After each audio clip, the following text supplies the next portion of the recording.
IndiGo airlines సంక్షోభం కొనసాగుతోంది. ఇవాళ 1000కి పైగా ఇండిగో విమానాలు రద్దయ్యాయి. పలు రాష్ట్రాల నుంచి శంషాబాద్ ఎయిర్పోర్టుకు రావాల్సిన 26 ఇండిగో విమానాలు రద్దు చేశారు. శంషాబాద్ నుండి పలు రాష్ట్రాలకు వెళ్లవలసిన 43 ఇండిగో విమానాలను ఎయిర్లైన్స్ అధికారులు రద్దు చేశారు. మొత్తం 69 విమానాలను రద్దు చేసినట్లు ప్రకటించారు. దీంతో శంషాబాద్ ఎయిర్పోర్టులో ఇండిగో కౌంటర్ వద్ద ప్రయాణికులు ఆందోళనకు దిగారు. ఇండిగో సిబ్బందితో ప్రయాణికులు వాగ్వాదానికి దిగారు. ఈ నేపథ్యంలోనే రైల్వే శాఖ కీలక నిర్ణయం తీసుకుంది. ప్రయాణికులకు బంపర్ ఆఫర్ ఇచ్చింది. దేశవ్యాప్తంగా నడిచే 37 ప్రీమియం రైళ్ల సంఖ్యను పెంచింది. 18 రైళ్లకు 116 అదనపు కోచ్లను జత చేస్తున్నట్లు ప్రకటించింది. అధిక డిమాండ్ ఉన్న మార్గాల్లో అదనపు చైర్ కార్, స్లీపర్ క్లాస్ కోచ్లను పెంచినట్టు తెలిపారు అధికారులు. ఇవాళ్టి నుంచి డిసెంబర్ 9 మధ్య 4 ప్రత్యేక సర్వీసులను నడుపుతున్నట్టు చెప్పారు. దేశవ్యాప్తంగా ప్రకంపనను సృష్టిస్తున్న ఇండిగో సంక్షోభం సుప్రీంకోర్టు రద్దుపై అత్యున్నత ధర్మాసనంలో పిటిషన్ దాఖలైంది. దీనిపై వెంటనే విచారణ జరపాలంటూ ధర్మాసనాన్ని అభ్యర్థించారు పిటిషనర్. సిబ్బంది కొరత, సిస్టమ్ రివ్యూల్స్ వల్లే సర్వీసులను రద్దు చేయాల్సి వచ్చిందని పేర్కొంది. ఇక దీనికి సంబంధించిన పూర్తి సమాచారం మా ప్రతినిధి రంజిత్ ద్వారా తెలుసుకుందాం. రంజిత్,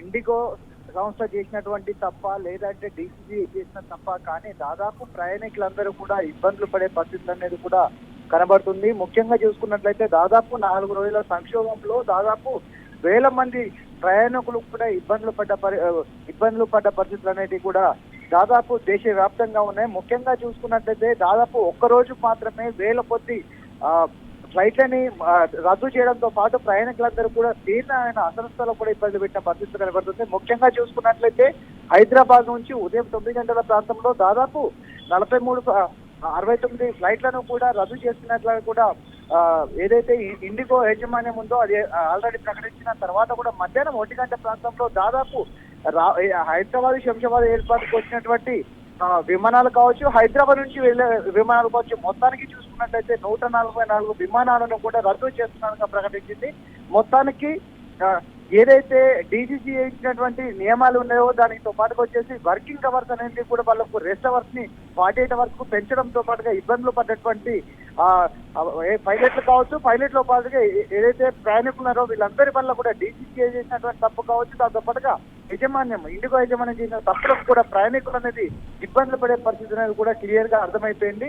దీనికి మొత్తానికి ఇప్పటికీ కేంద్ర మంత్రిత్వ శాఖ కూడా ఒక నిర్ణయాన్ని తీసుకుంటూ వాళ్ళు ఎవరైతే ప్రయాణికులు ఉన్నారో ప్రయాణికులకు కావాల్సినటువంటి క్యాన్సిలేషన్ అయినటువంటి ఉన్నదో దానికి సంబంధించినటువంటి ఛార్జీలను ఇమ్మీడియట్ కూడా వాళ్ళకు రిఫండ్ చెల్లించాలని కూడా ఆదేశాలు జారీ చేసింది.